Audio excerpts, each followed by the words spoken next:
अगर हम भी उनकी राजनीति करेंगे तो हमने और उनमें अंतर क्या है?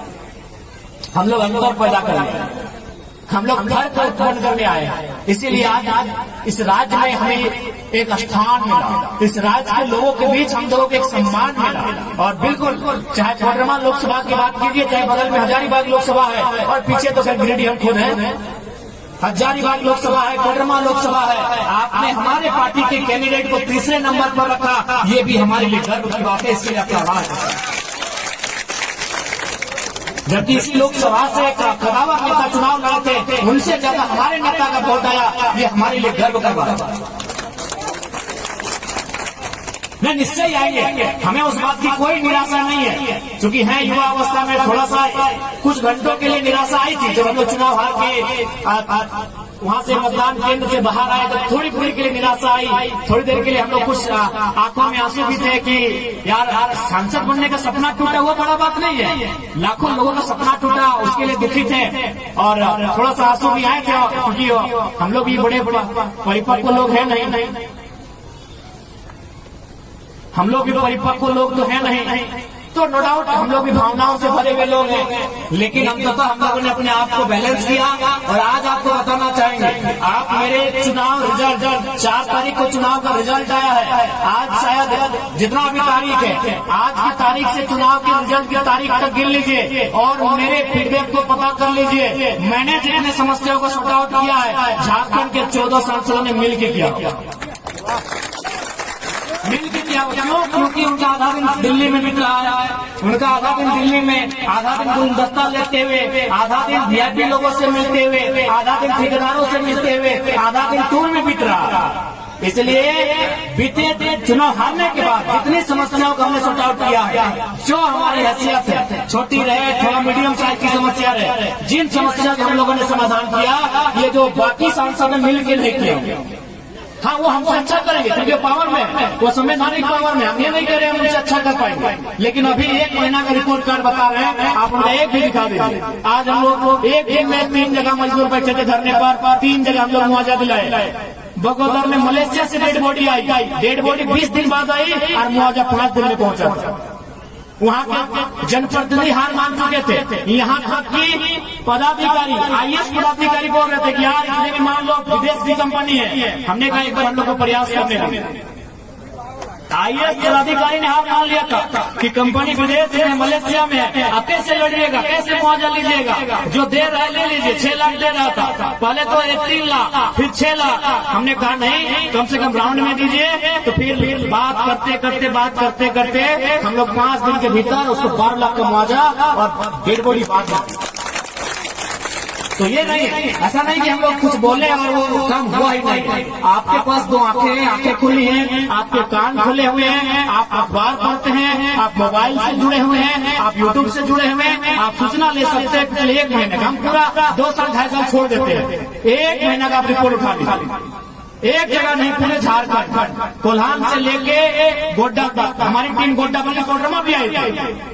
प्रेम जी, रविदा, महेंद्र जी, कोडरमा भी हमारी टीम आई थी। रेलवे में घटना घटा था, ऊपर से एक मजदूर नीचे गिर गया था, कोई सामने नहीं था। हमारी टीम वहाँ खड़ा होती है, जो हमारी हैसियत है हम लोगों ने उस परिवार को भी मुआवजा दिलाने का किया। यह कोडरमा की घटना है, वो मजदूर बागमारा का था, हमारे धनबाद जिले के बागमारा का था। ये 1 महीना का रिपोर्ट कार्ड है। ये हम लोग इसलिए बता रहे हैं कि हम लोग बिना संवैधानिक पद में रहते तहलका कर सकते हैं। हम लोग बिना किसी संवैधानिक पद पे रहते तहलका कर सकते हैं। तो सोच लीजिए जिन संवैधानिक पदों में आएंगे क्या क्या हो सकता है। सोच लीजिए कि हम लोग संवैधानिक पदों में आते हैं तो क्या क्या हो सकता है, बस इतना सोचिए।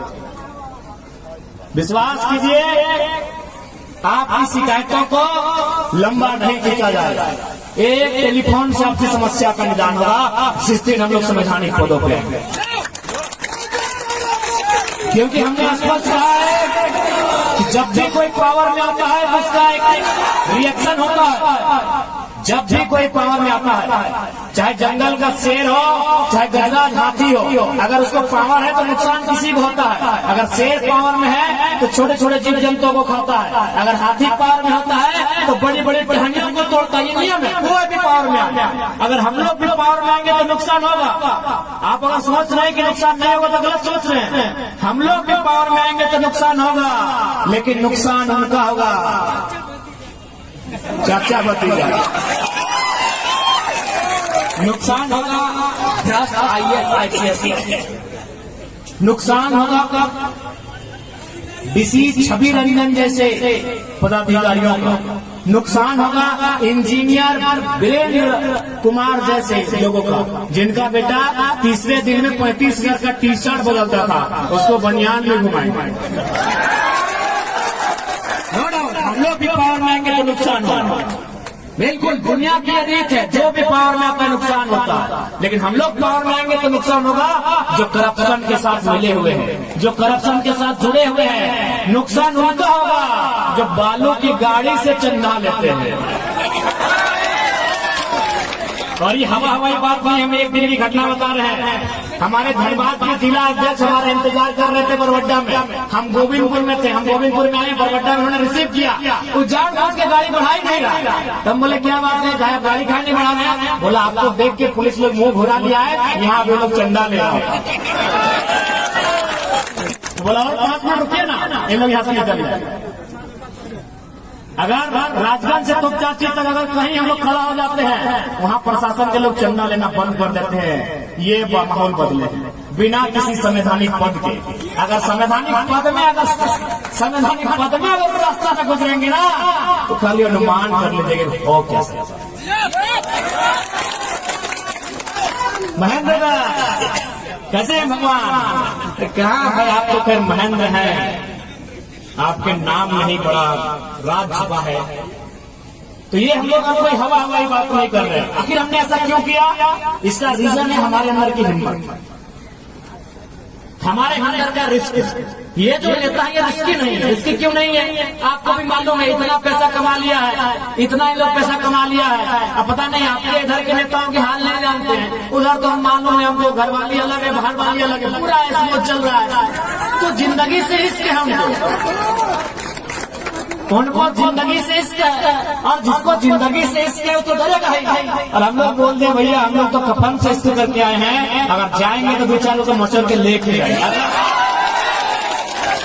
चला बोले हमारा देखिए एक धरना था, बगल में 12 थाना की पुलिस थी, स्पेशल हमारे लिए आई थी। जरा मौका जा रहा है थोड़ा देखिए, 12 थाना की पुलिस थी, डीएसपी साहब बगल में खड़े थे। जरा नहीं, हार्डली हमसे 50 मीटर भी नहीं होगा, 30-35 मीटर की दूरी में खड़ा था। इंटरनेट में वीडियो होगा। हमने एक ही लाइन कहा था कि आदरणीय डीएसपी महोदय, आपकी नौकरी का, आपकी शिक्षा का सम्मान करते हैं, लेकिन याद रखिएगा आपकी पिस्तौल में 6 गोलियां हैं, हमारे पास 6000 भीड़। अगर 6000 भीड़ में अगर 6 आदमी तैयार हो जाएगा ना आपकी गोली खाने के लिए, तो 7वीं गोली के लिए आपको परमिशन लेना होगा।